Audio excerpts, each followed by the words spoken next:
Okay, hello, and welcome everybody to our second live session for the first ever Vegfest UK Trade and Media online event. And this live stream panel, which will be available to view later on a recording, is focusing on independent retailers.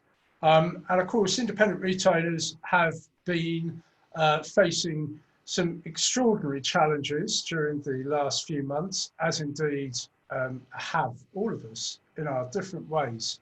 What I would just say before we start the panel is just how much respect and gratitude for all the frontline independent health store workers who have been working away for a number of months now.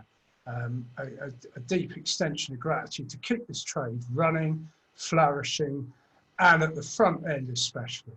So on that note, I would like to hand over to Jordan, who is going to host this panel, and Jordan will introduce what is an extraordinary quality of panelists. Absolutely outstanding.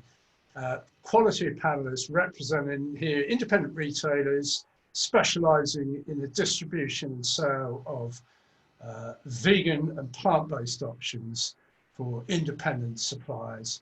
And Jordan from Wild Oats, thank you very much for putting this panel together, and I'll hand over to your good hands to introduce our panel.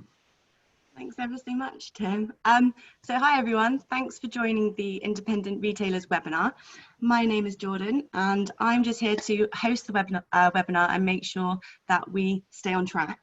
On the panel today, we have Mike Abrahams, who is founder and managing director of Wild Oats Natural Foods in Bristol. Mike's an experienced speaker and teacher in food and nutrition, having been involved in study and practice of the subject for over 40 years. We also have Rosie Greenaway, who is the editor of Natural Products News and Natural Beauty News. Rosie writes about all natural product launches, connecting the independent retailers who sell them and exploring the industry issues which impact their health stores. We've also got John McKee, who is the owner of Hanover Health Foods and the world's oldest health food store in the centre of Edinburgh. The shop started in 1904, but he only started working there 90 years later. We also should have, hopefully he'll join us later, Gareth Zeal. So let me introduce him. He's been working as a nutritionist for over 20 years and is renowned for his work in sports nutrition. He lectures around the world on the benefits of nutrition and practice to naturopaths, health food retailers, pharmacists and doctors. So as I said, he should be joining us at some point, but anyway, those are the panelists. Let me just quickly explain the structure of the webinar. It's split into 3 sections with time for a Q&A at the end. If you've got any questions throughout the webinar, please just pop them into the Q&A feature and we'll make time for them at the end. And as Tim, we did forget to mention, Tim, didn't we, the Yayo gift voucher gift hamper that we're going to give away at the end? The gift hamper we're going to give away when? Yes, so Jordan, I've forgotten all about that, but you kindly reminded me that Yayo, the sponsors, indeed, there's Yayo up there, and of course, Butte Island also our other sponsors, which is an opportune moment to just say thank you to our sponsors. And indeed, Yayo have put up a gift hamper for some of the independent retailers who are joining the session. I think you know the details of how to enter and how to win, do you? Stay tuned. I think we'll just be drawing somebody from the end there. Yeah, so stay selecting a lucky winner. Yeah, so stay tuned till the end. Stick with it. Stick with it, I think it's a message, isn't it? Yeah. That's fun, Jordan. And encourage your friends to come and join too. Of course, the beauty of these panels is they're online. You can come and register. You know, you can tweet out. You can share this panel with, invite colleagues. And of course, that's something we very much rely on and invite you to do. And come and join this panel. And yes, you can win a Yayo hamper for your shop or retail outlet or whatever, you know, your business is and represent. Great, thanks. Okay, so let's just jump straight into our first section, which is on consumer spending habits and the issues faced during the pandemic. So John, I know you've got a little bit to say on the challenges you faced as a city centre business over the last few months. So how did consumer spending habits affect you guys? Well, I mean, it's been an interesting roller coaster, that's for sure. Obviously, March was a bumper month. Quite a lot of retailers that I know described it as Christmas every day. But then lockdown came for us at the end of March, and things changed absolutely dramatically overnight. Previously, for example, you know, we could hardly keep immune products on the shelf, and strangely, bizarrely, we've hardly sold any since. You know, so we've got piles of zinc lozenges and elderberry. People started ringing us almost straight away, asking for deliveries. And I'm very, sorry, I'm getting emotional because my staff have really saved me in this one. As soon as people started asking for home deliveries, overnight we started doing a local delivery service. And I want to, in particular, thank Regan for that. We also had to develop a website because previously we preferred just to be customer facing. So we managed to get an e-commerce site up by the 1st of May, which I think is a bit of an achievement. The big picture for us though is a city centre store, and we're not on a secondary site, we are slap bang in the centre of Edinburgh on one of its main streets. Was the total collapse of passing trade. I mean, it looked like a desert out there sometimes rather than the centre of a bustling tourist city. Estimates say that footfall has fallen in the centre of Edinburgh by 85%. And this seems to be a phenomenon around the world, whether it be, I mean, the New York Times was saying that big retailers are leaving Manhattan at a rate of knots. Sadiq Khan yesterday put out a request for support from the UK government for the West End of London. I mean, part of this is the lack of tourism, but we've got about 40,000 people working within half a mile of the shop. And their employers, whether they be Royal Bank of Scotland, Standard Life, they're just keeping people home. There were problems with public transport as well. So we have struggled. We have, you know, we've lost around about 50% of our turnover. And I thought we'd brought our A game to this, you know,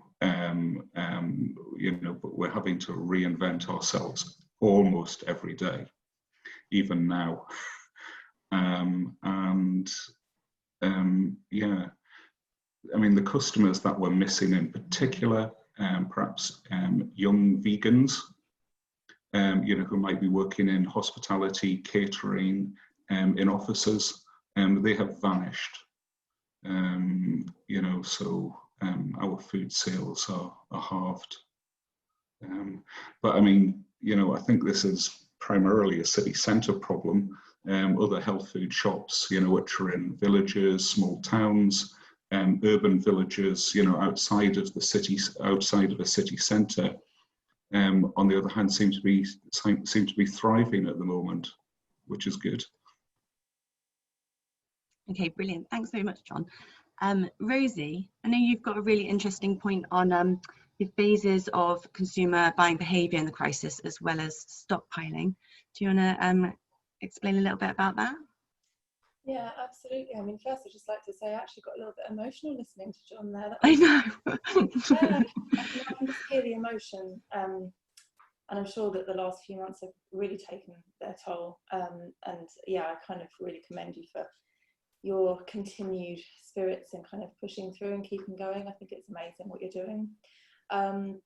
It's really interesting what you said about you're finding it hard to shift the supplements now, because I think like when word of this, I guess we first knew it as an epidemic and then eventually a pandemic, when news started to spread of it, I think people did do that stockpiling thing, because it's sort of human nature in the face of a disaster to be as prepared as you think you can be. And you know, the public spending habits then reflected that, but it was kind of a lesson to everybody in not neglecting your health, walking around, drifting through life, taking it for granted, but actually that the maintenance of good health is really, really important.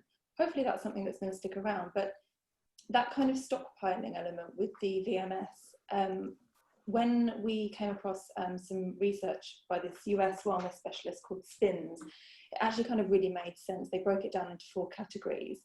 The first they're called proactive self-care and well-being. Now, that's basically the period of growing awareness that I've just spoken about of the virus as it's spreading, and a huge uplift in sales of things like vitamins and supplements. And I think that possibly people were just buying more than they could possibly consume, not knowing how long this would go on for. The second phase they call pantry prep and loading, and that's where there's continued strong sales of VMS seen, but it's also joined by the kind of cupboard staples and the household items as well. So you're starting to get dry goods. That's where all the chickpeas and the lentils went, toilet roll, you know, household cleaners. The next phase that they talk about is called quarantine, and it's just basically a lot of kind of knuckling down, home food prep, cooking from scratch, and sort of buying those basic ingredients to do so, with everyone having a bit more time on their hands. And I would also add to that food waste. I think there was an enormous awareness shift in food waste as people realised that there wasn't as much on the shelves in the supermarkets for starters. I think health stores were better stocked, but also their supply chains were at times limited too. And I think everybody got this sense that we really need to preserve what we do have. So food waste was something that I would add to SPIN's list here. And then finally, they move on to talk about the new normal, which, as we know, is largely unknown. It's a guessing game at the moment, but I do think that it's fair to say that our industry does expect a bit of a boost in consumer appreciation and awareness for the planet, and for ensuring that their spending habits do reflect an intention to try and preserve and regenerate what we have on this earth, which is ultimately what we're relying on at the moment to keep us safe. So that could well include a further rise in veganism than we've already seen. And I'm sure come, you know, end of January, February time, the Veganuary campaign might have some pretty interesting statistics for us to kind of build upon their success last year. Great, thank you, Rosie. Mike, what kind of challenges did Wild Oats face over the last few months? Well, pretty much the same kind of thing. We had a mad panic to start with before lockdown, where everything went, especially lurels and cleaning materials and things, and also VMS. And then when we had lockdown, again, like John, we organised deliveries. And I think you have Jordan, you've got a little video to show later on about how this one example of what was happening in Bristol. Yeah.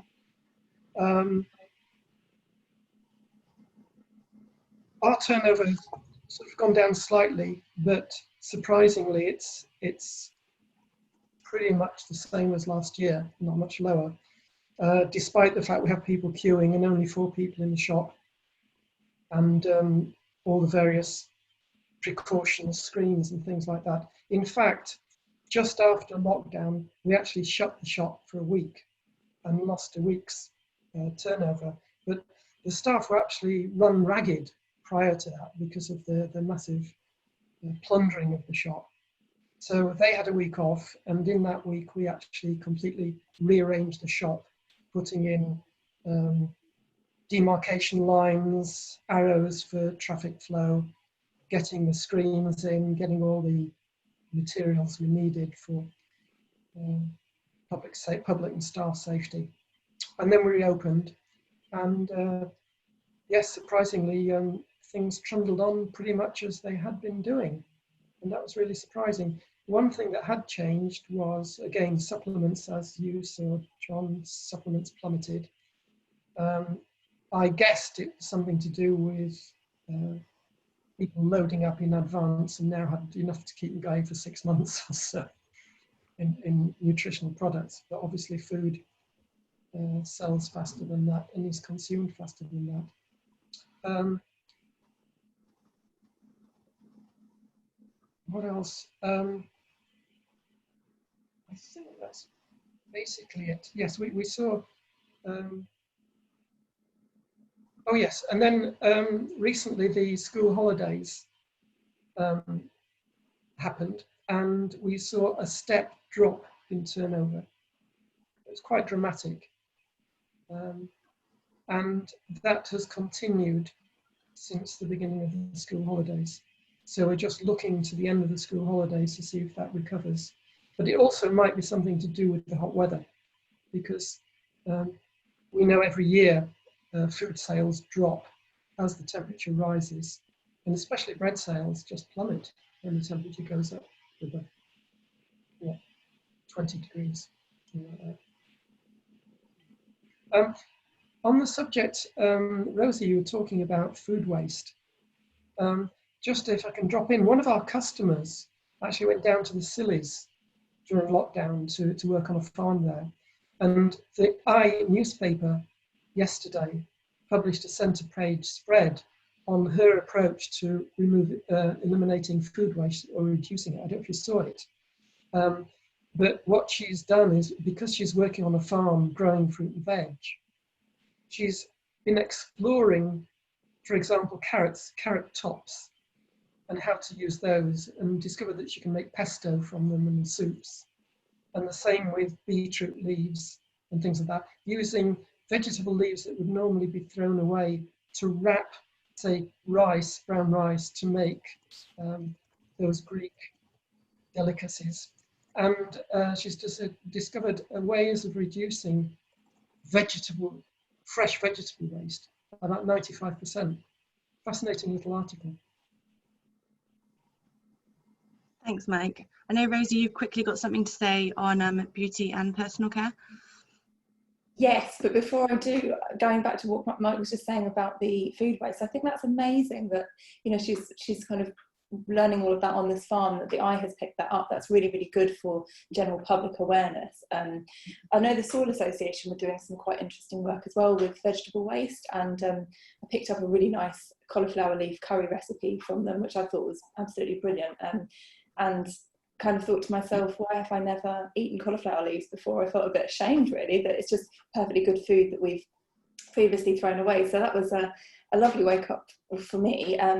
We have, within Diversify, we have a newsletter that we send around. So we started sharing our food waste tips amongst staff. And yeah, it got really fun actually seeing what people were doing. So that was nice. But yeah, the comments that I was going to make about beauty and personal care was really that it seems to be a world of two halves when I talk to retailers about this, because some are saying they've shifted virtually no makeup, you know, face washes, body care of any sort of sort, anything beauty during the lockdown itself. And then others reported actually quite good maintained sales of those items. And I think what it really boiled down to in the end was that some people thought there was no point buying anything like that, because really, where were they going? What was the need for it? Just sort of have a quick shower and be done with it. And then other people took the view that actually, if all we have is our home environment and life's pretty hard, that actually a bit of self-care and pampering is quite important, and you know, really keeping that sense of well-being alive from as many angles as possible. So other stores kind of saw their beauty and personal care flying off the shelves. So I just thought that was really quite interesting, and I think that with more and more people living life over Zoom as well during that time, and various other, you know, video calling platforms, perhaps people did want to feel like if they were doing a quiz on a Saturday night that they dress up and that they, you know, make an effort of some sort. I don't know, but it has been interesting to know that it's been quite divided. So I just wondered for Mike and John whether there was sort of which camp your stores really fell into with that. As far as personal care is concerned, ours was fair. Some of the higher end brands like Hauschka actually held up quite well.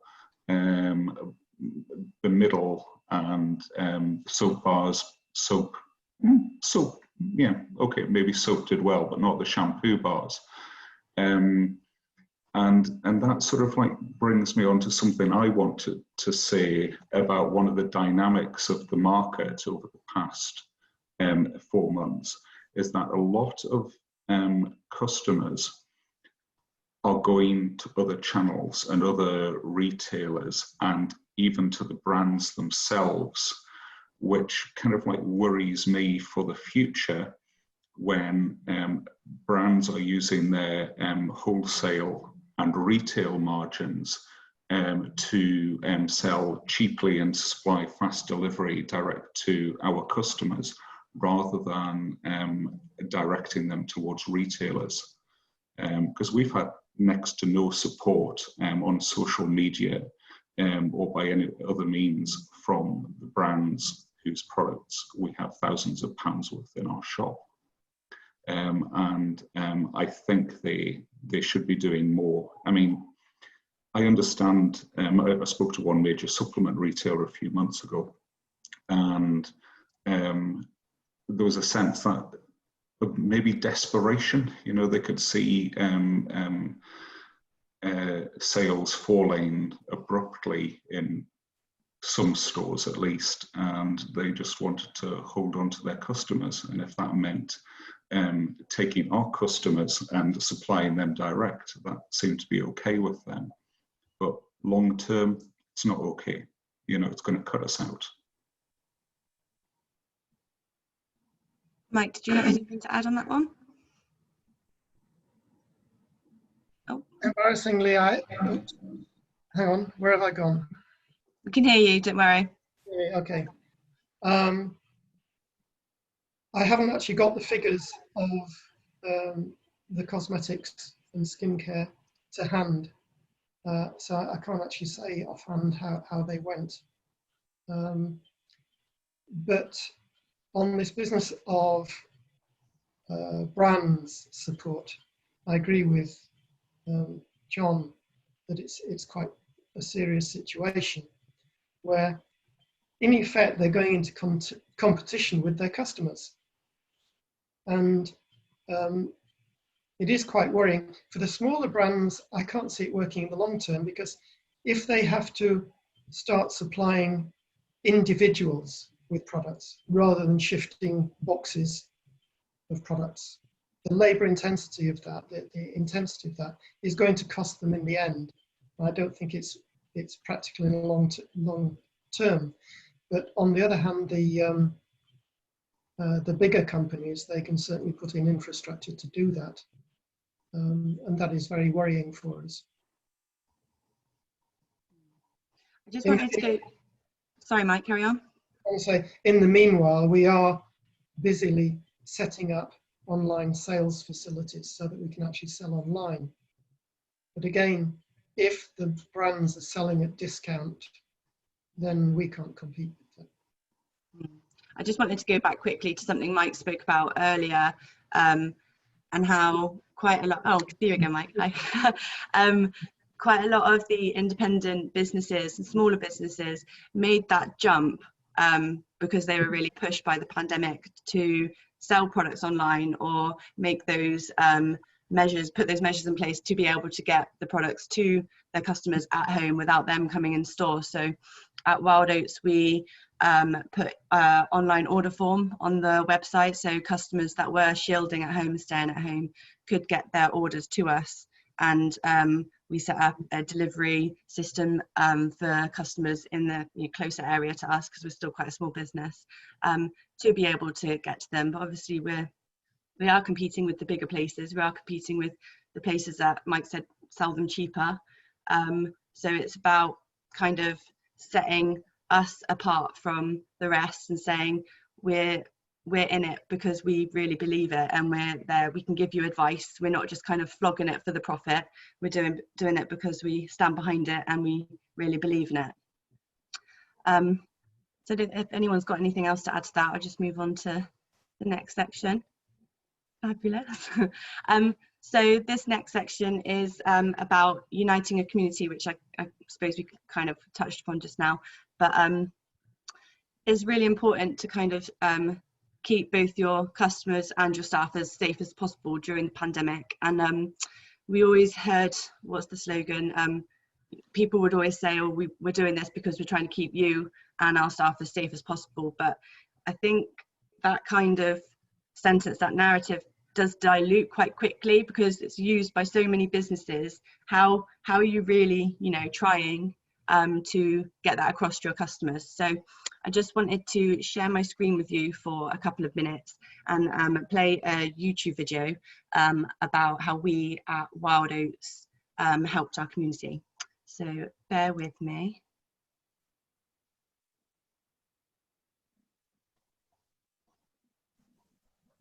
Level for them, but every street is full of somebody's children, somebody's mother, somebody's father, so you're taking care of the families that are close to you, even though they're not your family. And in that way, if other streets in other parts of the country did it as well, the model seems to be there. The model can work and can be used in lots and lots of places. So I guess it would be lovely if it carries on and is good for our street. That's brilliant. If other people want to do it too, well, that's fantastic.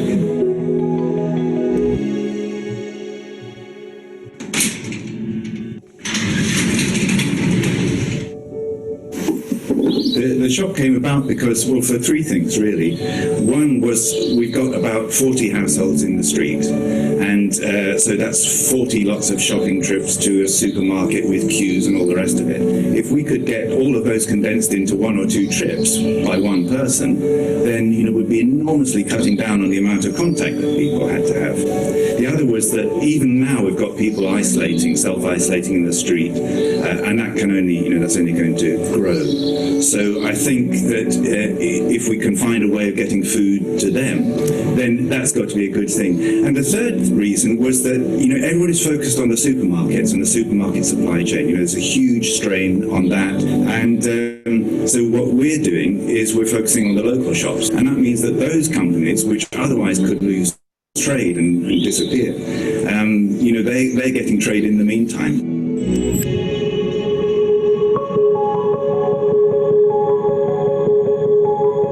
On a Monday and Thursday morning, people bring their bags to the garage here. The bags have got their shopping list in them and the bags are sanitized beforehand. And of course, hygiene is such an important part of all of this. So, when we're handling the bags, the volunteers, we're wearing gloves. We put them in the back of a car, which has got a plastic or a tarpaulin in it. That's been sanitized. So we have to treat everything as though it could be carrying the virus, really. Then all of those things get taken down to the shops and dropped off.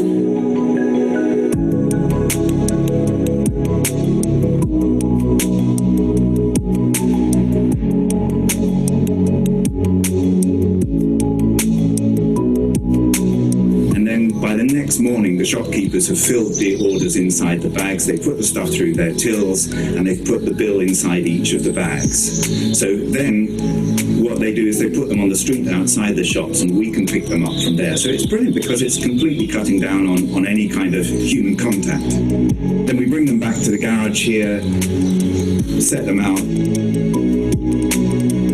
make sure we've made a note of what each person has spent,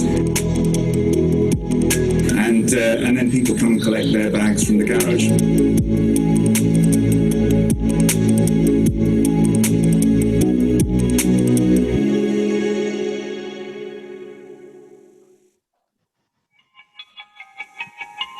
Grant has created a really straightforward and attractive website. We browse, choose what we want, and there's a vast selection, and then we write down on a piece of paper our choice for the week or for that half of the week. Then we pop that into a plastic bag in which we've written the number of our house. I literally have to just walk across the road, drop it in the garage. And then the next day, like magic, the food I need for the week is there, waiting for me in the garage again to collect. And when that's all done, Grant will tell us how much we owe for that shop, and we do a bank transfer. I would encourage other people to explore the options in their area for creating something like this. If it is something that anybody else wants to do, on the website, queenvicshop.org, I put a page which the About page sets out everything that we do. So it's a really easy template that somebody can say, oh, okay, I can take that, I can do it elsewhere. I think the thinking has been done, so if other people do want to take it on, they just need to get in touch with their community and their local shops.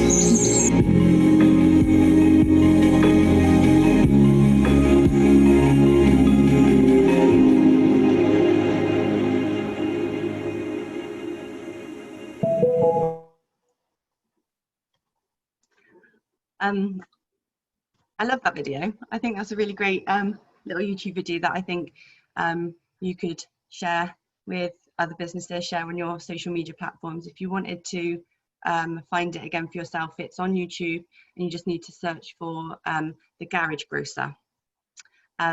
Maybe it's something your store could encourage your community to get involved into, especially if we end up having more local lockdowns.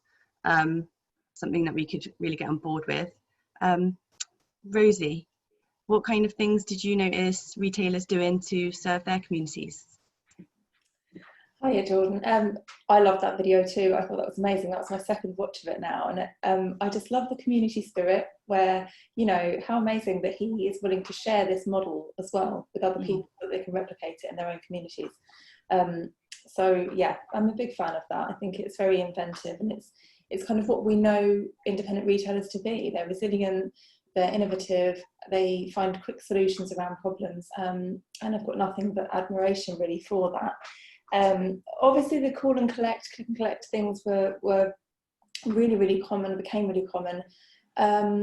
One thing that I did hear from a retailer in Bristol again was that he had a local customer who had created a WhatsApp group in her street, and she was basically acting as like a sub-distributor for him, predominantly for flour initially. So he'd get in these massive sacks of flour, and she would buy all of it, and then she would WhatsApp her community around her and distribute it from her house, basically, because obviously a lot of people were finding it hard to get hold of flour.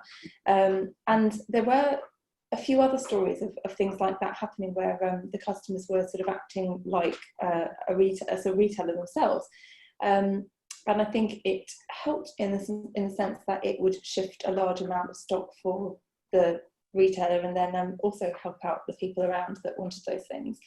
And I thought that was great. And the other great thing that I saw, which was a bit more local to me, was in my hometown of Brighton and Hove, I saw a barber shop that had been closed for obviously a couple of months at that point, and he had just turned it into a greengrocer and was now selling all this amazing, beautiful, freshly coloured produce. And so you sort of drive past and see people curiously looking, and you've got sinks where normally people have their hair washed, and they're overflowing with like tomatoes and things. So that was really cool, and it kind of gave me a bit of hope that maybe his business would survive as well. And it is now a barber again, but it's nice to know that if we did have another lockdown, like you say, that he would have found a way around it, that I'm sure was really, really popular in this community. So I quite liked that.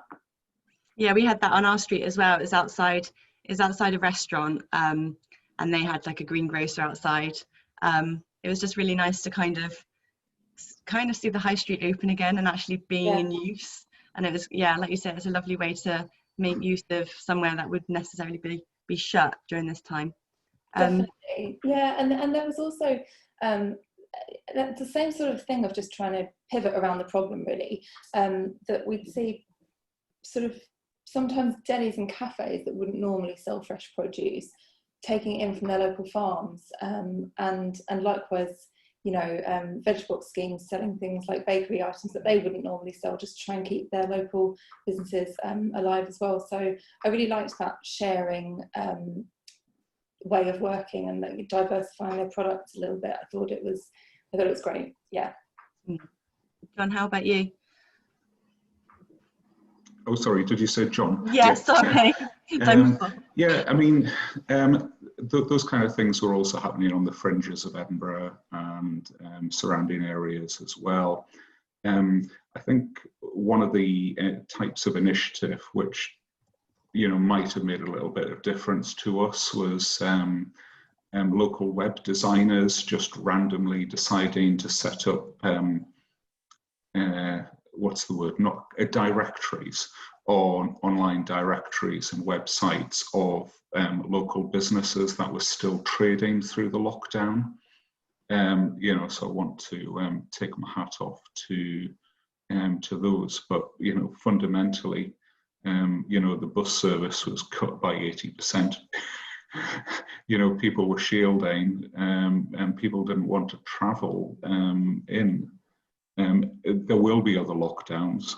I mean, Edinburgh is a city which has a vast number of international tourists usually, but at the moment we've got a large number of people in from the north of England, and I'm from the north of England, but at the moment I'm thinking, you know, what are you guys bringing with you from Manchester or Blackburn or whatever? So there will be other lockdowns. But I think next time there is a lockdown, and there will be one, we're going to have to do some more thinking about, you know, how we can get our message out. It's almost like we've done a bit of a dummy run, isn't it, with our first lockdown, and that if and when we do go into the next one, we kind of have done all the hard work to get back into it and, you know what we're going to do for the next one. Don't know, Mike. I just want to say that although I'm spending a lot of time whinging to people at the moment about how difficult it is in the city centre, you know, we kept 50% of our business on average over the past few months when other people had nothing. You know, there are a lot of people who are either redundant now or are going to be redundant very, very soon. And our business is going to survive. You know, we survived the Spanish flu in 1917. I'm damn sure we'll get through this one as well. But yeah, I mean, the economy is going to shrink. The economy has shrunk, and that's going to have an effect down the line as well. Mike, did you want to add anything before we move on? On the subject of the possibility of further lockdown and further difficulties, we've got quite a lot of experience now of how to go about it in different ways, like deliveries or phone and collect or email and collect, plus online. There's another aspect that will help us survive and also help those people who are suffering, and that is we're instigating a buy two, take one scheme, where people will buy two items. The way coffee shops work at the moment, they buy two, you take one, and you leave a coffee for somebody who's less fortunate, who can come in and have a free coffee. We're proposing to do the same with foods and arrange for these foods to be distributed among those people who can't afford food or are in dire straits. This will work two ways. One, it'll enable us to stay in business, and two, it'll nourish the community who are worse off than we are. I think that's a magic idea, Mike. I'm going to do that next week. Thank you. Well, that's what it's about, isn't it? This is why we're having the webinar and why we're all talking, because it's about, we want to be able to share ideas between each other and just kind of make sure that we're supporting all the other independent retailers that are out there. So that would be quite an exciting thing to get on board with and do. Mike, is that what you're talking about? Is that part of the Biddy Chip scheme, or is that something separate to that? It's something we're doing ourselves. I don't know about this other scheme. I haven't heard about it. What scheme is that? It's called the Billy Chip. So it's, how to explain it? It's something that Better Food are doing, and they told me about it. But I think quite a lot of businesses across Bristol take part, from shops to cafes. And Billy essentially was a young man that sadly passed away, and his family have put together this scheme in his honour, and it is a very, very similar principle to what you're saying. And I think that they purchase the chip when they purchase, say it's a coffee, for example. The chip goes into a box that's displayed within the premises of the retailer or the cafe, and then I think that chip gets given to someone who is less able to buy their own. I've probably not explained that very well. And the guys at Better Food are probably screaming at me at the moment, but it's something like that, and it just sounds a little bit similar to what you're saying. Yeah, I like the simplicity of our system, where we don't have exchange tokens or anything to manage. We just have a product, and we take that to a distribution centre, and it gets distributed. So I think for us it's a little bit easier. Yeah, it sounds like a great scheme, absolutely, and I'm sure that it would catch on with your customers. It's people have probably already heard of Pay It Forward. It's a lot like that, really. And we've had an input from the question and answers from Lillian, so thank you. She just said hello. Just wanted to say that the buy two take one idea is absolutely wonderful. So yeah, it's definitely something that we're going to encourage and do in our store. So for everyone else to do it in theirs, just be amazing, really. To all the people that are watching, there is a Q&A section. So as and when a question comes into your head, please chuck it in there, because we've got 10-15 minutes at the end to go through any questions that you've got. So that kind of brings us into the last section now of our webinar, and this is about the future for independent retailers, which is kind of hard to pinpoint, but we're just going to discuss it anyway. John, can you hear me? Yes, I can. Yes. What does the future look like for you guys in Edinburgh? As he furtively looks at his notes. Well, I mean, I've made 3 people redundant so far. I don't plan to make any more redundant. We're constantly looking at our product mix, checking dates, because there are some products which are completely stalled, and other products which are selling more. So, we're actively managing our stock at the moment. So that's going to change, the outcome of that's going to change the balance of what we sell. At the moment, until people start coming back, white collar workers coming back and working in offices, and we will probably be selling less food. But we are going to survive. I can absolutely guarantee you that. But we are now carrying £75,000 worth of debt, which we didn't have 4 months ago. And if we are going to survive on something just a bit north of 50% of our turnover, carrying £75,000 of debt is going to turn us into a bit of a zombie. And you just need to come up with ideas and just keep actively managing the shop so we can survive.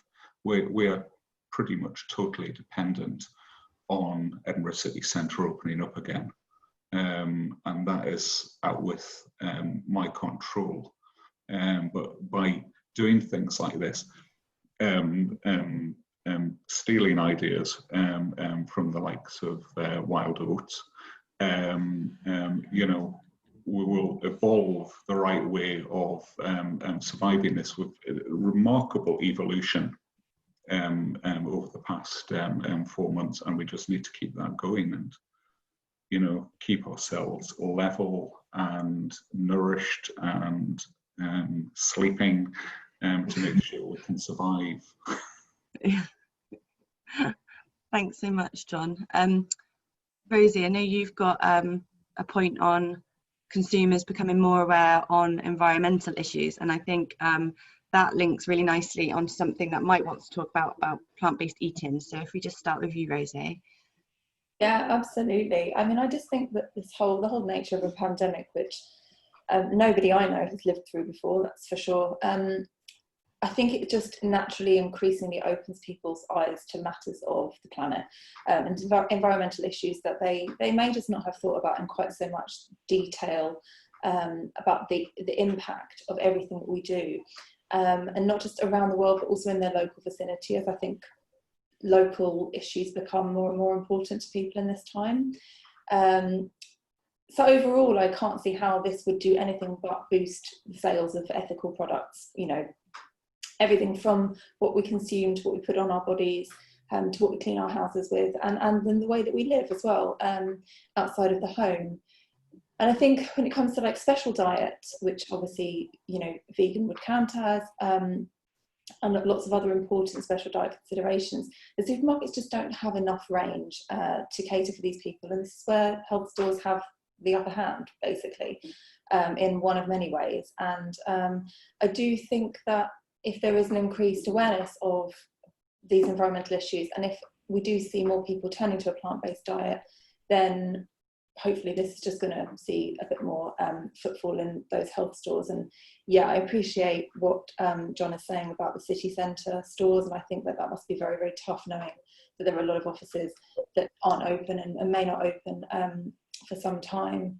But hopefully we will see an overall trend, an upward incline in footfall, as people do get a bit more curious about how they can live more sustainably. And you know, one of the schemes actually I just sort of thought to say as well, which has started in a couple of pockets around the UK, including Brighton. It's called Click It Local, and it's basically a sort of bike delivery service, but it acts for many stores. So it will go and collect from, you know, all around the city, and you put in your order and it turns up, and you don't have to make multiple trips. And there's no vehicle involved in terms of sort of petrol use. So I think as people start to find ways around problems like that as well, then it makes those sort of ethical products even more accessible, because that consumer does not need to make 5 trips around their hometown to get the products that they need. And also what John was saying about, you know, redundancies and furlough, you know, there's a shocking amount of people out of work at the moment, but a lot of those people have skills which could be really applicable to the health food trade. And I know that there are people like graphic designers, marketing people, web designers, all offering their services to help, you know, stores make that transition to diversify their business model, essentially.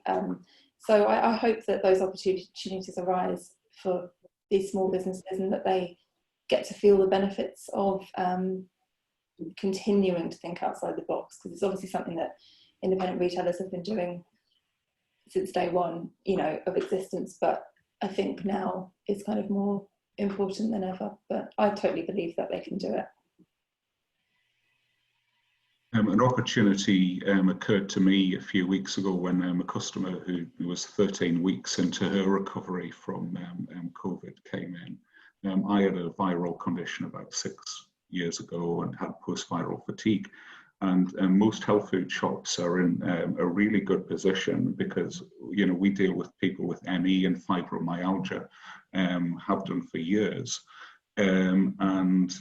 Obviously coronavirus has got a unique pathology, and, you know, we're still trying to understand it. But there is a big opportunity for health food shops to market their expertise in managing people through post-viral conditions. So that is a plus.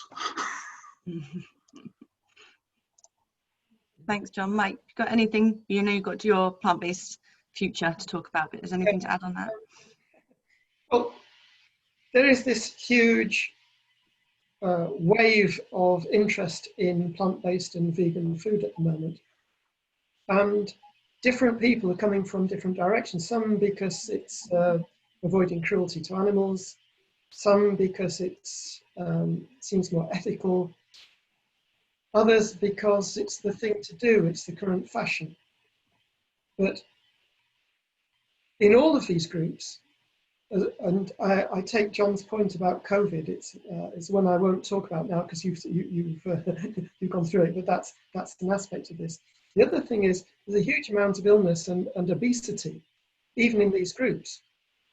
And we're in a very, very strong position in the same way with COVID, is that we know how to tackle all these problems and that we can guide people whose idea of a vegan meal is pizza with vegan cheese to eat more healthily and, if necessary, supplement their diet and really A, lose weight and B, be fitter and C, be more resistant to disease. Now, we've got a great track record and people trust us for this. And the word is getting around, so we are getting vegans coming in. We just need to get more of them. The other thing about it is that for, I would say, most of the people in our shop, we walk our talk. So when people come in and see these healthy looking, vibrant people rushing around the shop, it's certainly a badge that we walk our talk and that we perhaps might know something that they don't. Thanks, Mike. Does anyone else have anything to add on plant-based diets or the future of independent retailers? I'm not sure if we're trying to get Gareth on board now. I can see his tile, but I don't think he's quite there. I'll just have a look at any Q&As. Still, if anyone wants to chuck anything in there, ask a question. Just the one from Lillian saying about how good that buy two to take one idea. Definitely gonna have to do that. Okay. Sorry, yeah, there is one thing we can all do as retailers, and that is push this this knowledge that, or even if it may not cure COVID, taking high-dose vitamin C and high-dose vitamin D and zinc and a few other bits and pieces can significantly reduce the symptoms and actually might even improve people's resistance to the disease in the first place. Now, in the press and in the media, there's not a mention of this because the whole agenda is to keep everybody on tenterhooks until a vaccine comes. And I think it's absolutely diabolical that we're not allowed to get via the press to show that this massive amount of research shows how many people can actually reduce their symptoms or possibly save them from death. I think also it's quite important, going back to your point, John, about post-viral fatigue and all those things you kind of feel after being ill or when you're ill.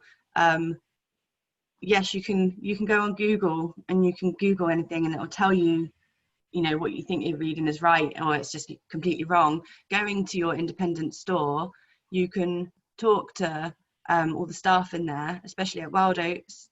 They've, you know, been doing it for years and years. They know what they're talking about. They tried the products, and you can get that tailored advice for free.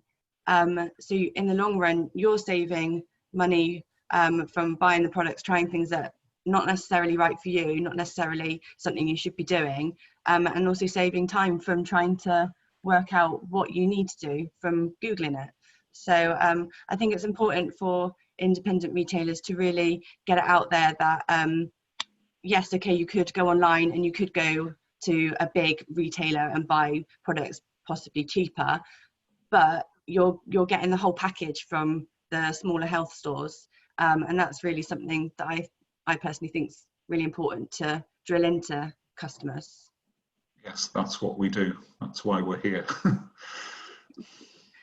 We've got a question. Thank you. So we've got a question from Humane Wildlife Solutions. Vegfest is a brilliant platform to bring all of us vegan business owners together. But how do we all feel about making this something we take forward afterwards and keep supporting each other in the future? Idea sharing and supporting each other like this in Zoom is vital to our vegan business community. Would everyone be up for an idea like this? Anyone, raise your hand if you want to answer. I think it's a self-answering question, isn't it? I mean, it's yes, you know. I mean, what, 3 days ago we had a massive lightning storm here, which took out my broadband until about 12:15. Today, it's linked back to climate change, you know, which is linked back to deforestation and all this kind of thing. You know, it all hangs together. We need to keep talking to each other and cooperating, getting our inspiration where we can find it. Thanks, John. We've got another question from Anand, who's the sales exec for Better Nature, a really exciting new temper brand.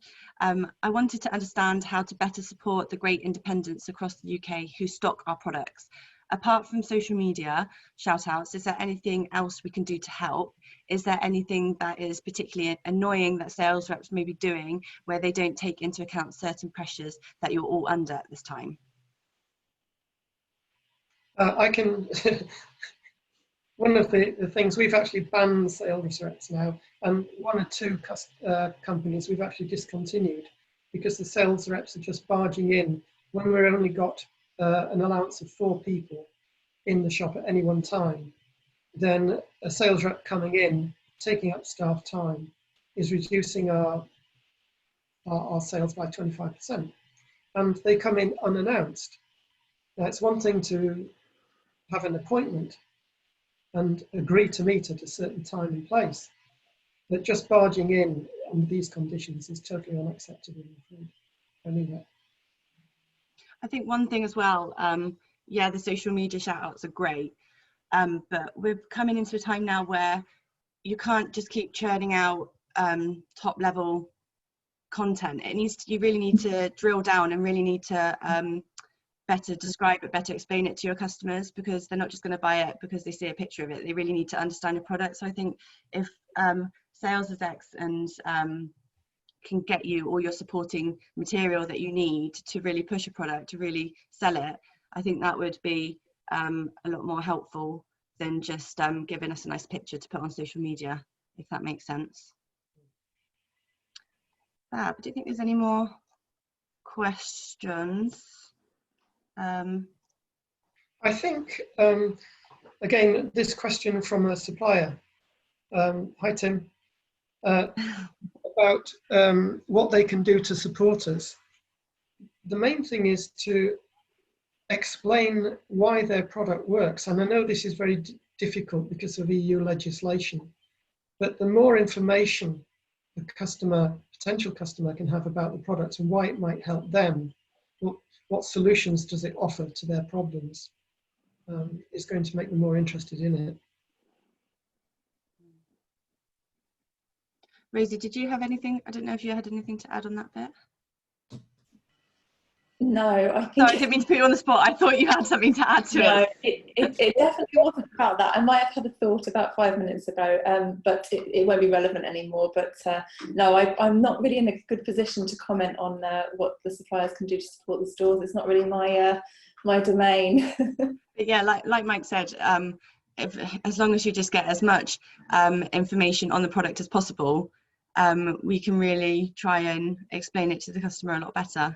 I just think that's just an obvious one. I think when 2 marketing departments work together and too long, you get sent a really small bit of information saying this is the product title, there's the picture.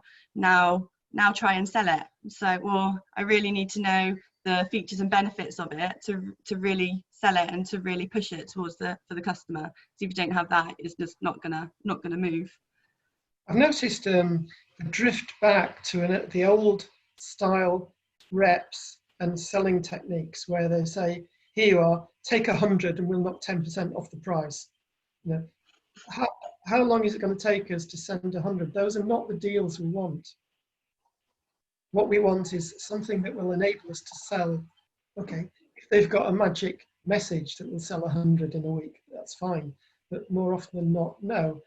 Give us something that we can actually use to promote the product and create more sales.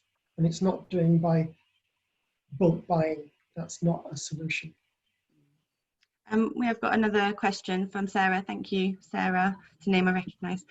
Do staff have time to do training? So I know this is quite an important one in Wild Oats. They did have training, especially at the beginning of the pandemic, to know the certain processes that we had in place in Wild Oats. Isn't that right, Mike? Yeah. I don't know if it's the same for your store, John? Yes, I mean, there are only 3 of us at the moment. So if new information comes in, you know, we talk about it, work out what we're going to do. You know, so we're a living, breathing thing at the moment. You know, if information or something changes, comes in one ear, you know, we all process it and we all know what we're doing. I think it's about taking those government guidelines and kind of making it your own to your store, because not everyone's store's the same. So like they say, you've got to use common sense and really try and work it out for your store. I think the main thing is, and the legal term is due diligence. If you've demonstrated that you've done everything within your power to comply with everything that's necessary, then that's what we need to do. I think that's everything. Thanks everyone for your input, and I hope everyone watching found it useful for their stores. I think for the Yayo giveaway, Tim, it's going to be an email picked at random, and then they're contacted after the event. We shall work on that. We shall work on it. I'll tell you what, to make sure, you better email info@yayo.co.uk. Oh, there you go. To say that you've been at this panel, but I think we can see the participants. The participants, I think, are available there. So that's brilliant. It's been really, really interesting listening actually to all of you. John, especially actually, because, you know, you were talking about basically you've had, well, I think you mentioned a 50% drop to deal with. And you've had to lay off 3 staff, and you're very uncertain with the future, but you know you'll survive, and you don't want to, you know, but you are up against it. And I know there's a lot of businesses that are just on that point where, yeah, it's a real a battle, but you know you can do it with the right tools at hand. And part of that, of course, is, you know, it's a good mental attitude. Thank you. And you know, you are displaying terrific positive mental, you know, good positive input, and I think that's really inspirational for people, because I think the natural products trade is, you know, been lucky, and it was granted, as you know, it's a sort of I forget the word, but necessary suppliers and such, like essential workers. And of course, you know, the trade that we're in, the events trade, has not had that. There's been 100% drop off for thousands of businesses. They've just been facing a complete blank wall and no option to either lay everyone off or, of course, in many cases, insolvency. Insolvency is something that's facing, and redundancies, and you know, it's not an easy time for a lot of people. And although some aspects of the supply chain are thriving, and I know there's been some people we have not been able to reach because they're just too busy. They're just too busy. They've got such a growth to deal with, which of course brings its own challenges. I liken it to football terms, for those who are football fans. You know, there's a battle for the Champions League places, and then there's a mid-table, but then there's a relegation battle, and there's a lot of people in a relegation battle who are fighting to survive. So positive input, sharing of resources, supporting each other, looking out for each other, trying to help. We've seen a lot of that, and I've seen in my local area, where I live actually just up the road from Mike from Wild Oats, Jordan. We've seen a lot of that, these initiatives, but you know, there's no getting away from it. We're in for a tough winter, and there will be more casualties. So just before we leave, actually, I just wondered if anybody wanted to leave on a note, just say some positive input for people who are really up against it.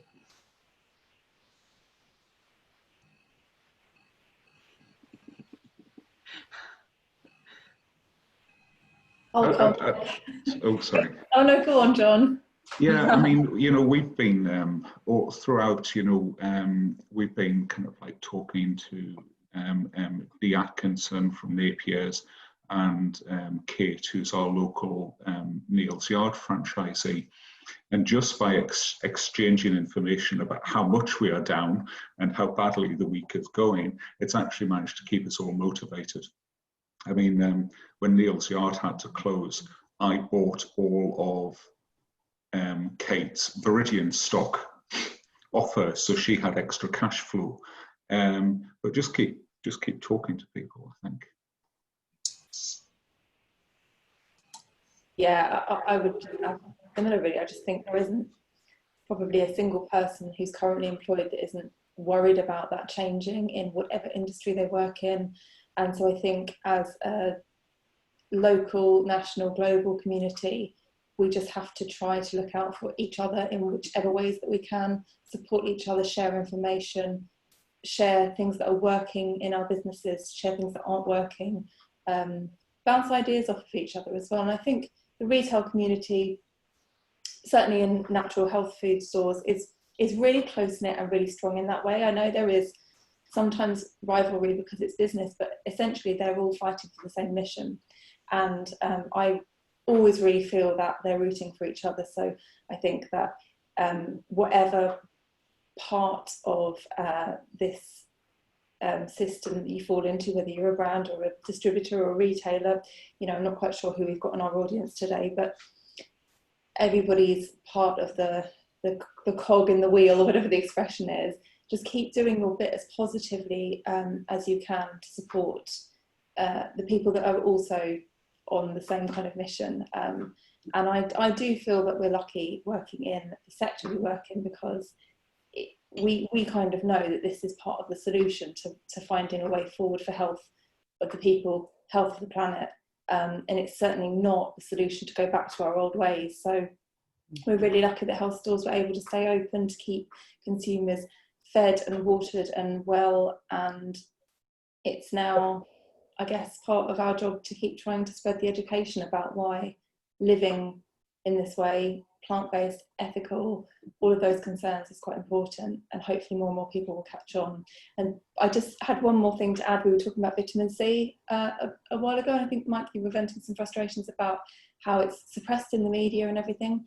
And I just wanted to say that Patrick Holford reliably informs me that I think it's next Tuesday, there's a really big piece coming out in the Daily Mail about high dose vitamin C and COVID.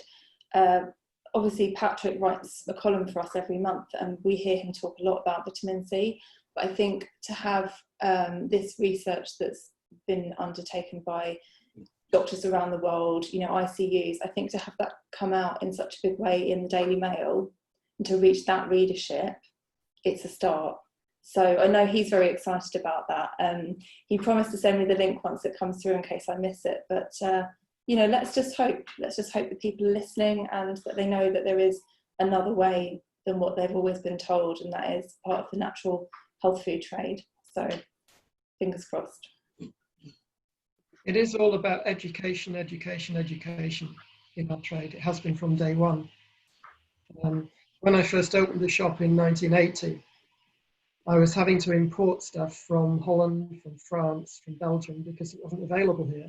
But then having it on the shelves, I then had to teach customers how to use it. So we had to set up a cafe to show how these things were prepared and how delicious they were when they were prepared.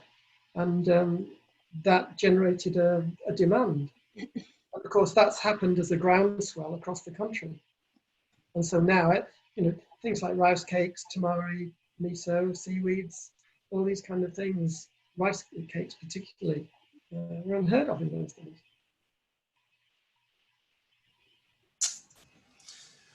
Thank you for those inspirational messages and feedback. And I just want to add how much I value the independent health store. I remember going my first one in 1980 into Bread and Roses on Upper Street. And I just loved the fact that everything was in sacks and you had to weigh everything out and you didn't get any packaging. And there was just zero packaging. There was a few paper bags if you were lucky. We just loved it. Bread and roses. And Mike, as I said, I came into Wild Oats. I'd gone vegan I was plant-based, pretty much plant-based in 1980. I was living off the sacks of lentils and fruit and veg off Chapter Street Market, as it happens. But that was back in the day. And then the Wild Oats opened a vegan restaurant in Bristol, and I'd gone vegan in 1984, and I was just come to Bristol then. And I remember coming into Wild Oats vegan restaurant on the white ladies there, and I can still remember this fantastic. It was the first time I'd had a vegan dessert for about, I hadn't eaten a dessert for about 6 months or a year or something, and there was this wonderful dessert, and it did have a fairly eye-watering price to it, but it was the most exquisite quality, and it's standout. I can still remember all the really good vegan cheesecakes I've had in my life, and that was the first one. So, and I must say, you're all looking very good adverts for the natural health trade, because you're all looking extremely healthy and radiating good health. So I'm very grateful for you coming and sharing your input, and it's very inspirational to see so much. It was a shame Gareth couldn't quite join us. Gareth Zeal was going to join us. He's had some technical issues. I'm hoping he'll be joining us for a new panel that he's hosting. If not, I'll be in trouble, because I don't know enough about vitamins to stand in for him. I'm not going to be able to wing that one. But I would just say that if you've been listening and watching, I do hope that you found this valuable. I certainly have. Our firm Yayo, I mentioned this in the last webinar, Yayo has had a drop of 33%. We've seen an increase in mail order, huge drop through the shops, but we hope that balance will shift back to the shops, and we'll see our shops, as they open up with lockdown and such like, thrive. Vegfest has seen 100% drop off. We've been in the 100% club and trying to run a business with no income at all for 4 months, while still faced with your business overheads that we all have, has been, beyond challenging. Yeah. And so, there's a number of people I know that we speak to through Vegfest who've seen, big drop-offs at 80, 90%, perhaps had to lay off 3/4 of their staff. I know I spoke to one firm, they had 40 staff before lockdown, and now they've got 3. And they're in there still. Talk about fighting. So, there's a lot of different levels, but fortunately, I think being in the plant-based market, of course, this is a natural growth market. And this makes up for huge gaps for a lot of us in this sector. So it's fantastic, Mike, as you said, education, all these people, our good selves included, have been putting in for a number of decades now, is really, paying off, as it were. And not only in the UK, but importantly, we're seeing this huge rise globally.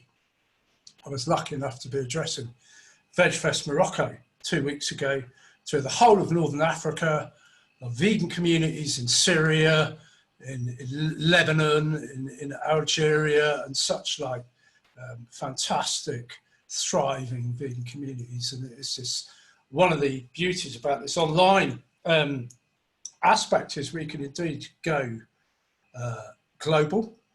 We'll be doing more. We'll be doing another one in November.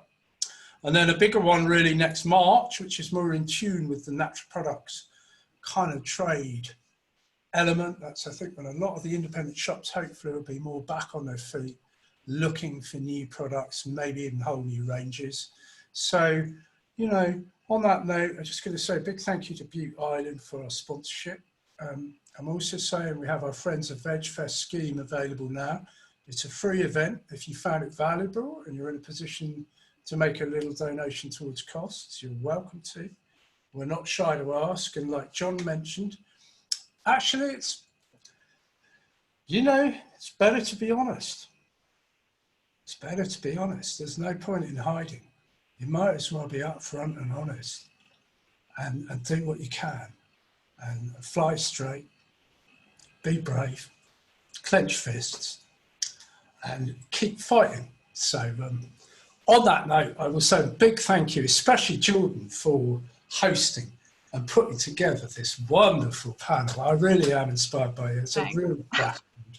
But especially too for John, Rosie and Mike for giving up your valuable time. Again, you're giving it for free. It's a tremendous indication of people genuinely wanting to share, be supportive, share information. And I do thank you a lot. I hope to see you again in November and again maybe in March next year. And those of you that sat through and are going to enter the yayo competition, we will find a winner. And you will find a yayo hamper winging its way to you at a not too distant future point. Great. Okay, I think that's it. Jordan, did you want to just say goodbye to our panelists there? Say thank you. Yeah, I just want to say thank you so much. It's so nice to have such a thought-provoking webinar, actually. I've taken a lot away from it, so thank you so much.